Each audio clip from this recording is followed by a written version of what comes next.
po, kumusta po? Okay naman.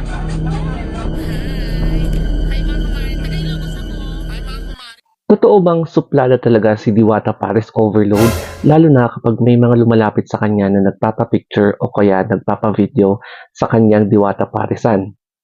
So bilang isang LGBTQ, naiintindihan ko yung ganitong klaseng mood ni Diwata Pares Overload kasi most kaming mga LGBTQ ay talagang moody.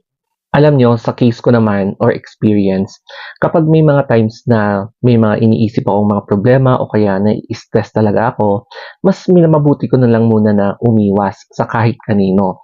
Nasa room lang ako, mag-isa, nagmumuni-muni, kasi kapag biglang may kumakausap sa akin or biglang merong nagdadagdag ng stress sa akin, syempre, posible na maibubuntun mo sa kanya yung stress na nararamdaman mo as a way na mailabas yung negative emotions.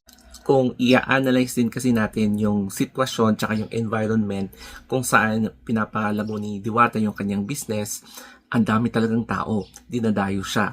Tapos, kahit saan siya magpunta, lagi siyang sinusundan ng mga gusto magpa-picture, gusto magpa-video.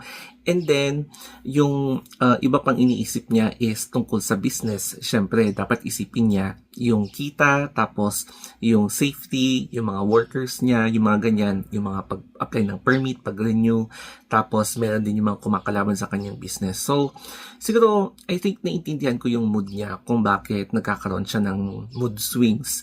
Kaya para sa akin, kapag medyo hindi okay yung mood ni Diwata, mas maganda na lang na wag na lang muna siyang lapitan.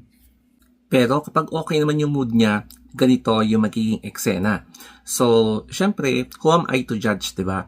Kahit nasabihin natin na parang kilala na natin si Diwata dahil sa mga ina-upload niyang video, however, hindi rin talaga natin siya personally nakilala kasi iba talaga yung nakikita natin sa digital world versus sa real world or sa physical world. So, for me, never ko pa siyang nakita personally. So, hindi ko pa talaga siya pwedeng ma-judge. But, I know the feeling kapag moody ka talaga, depende sa sitwasyon.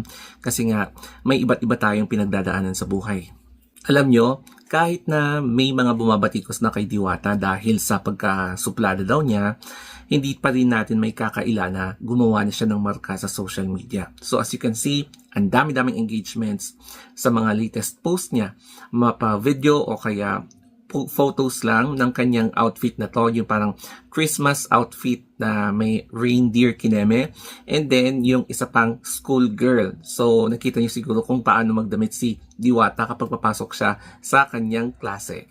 So for me, siguro I think mas maganda na lang siguro kapag puntahan na lang natin personally yung kanyang paresan, and kapag natsambahan natin si Diwata doon, edi mas bongga.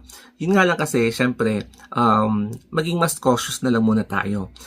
Observe na natin kapag maganda yung mood niya, and then, pwede natin siyang lapitan. Pero kapag medyo hindi maganda yung mood niya, edi let's give Diwata a space na lang muna. And at least kahit papaano na enjoy natin yung pagbisita at pagtangkilik ng kanyang paresan.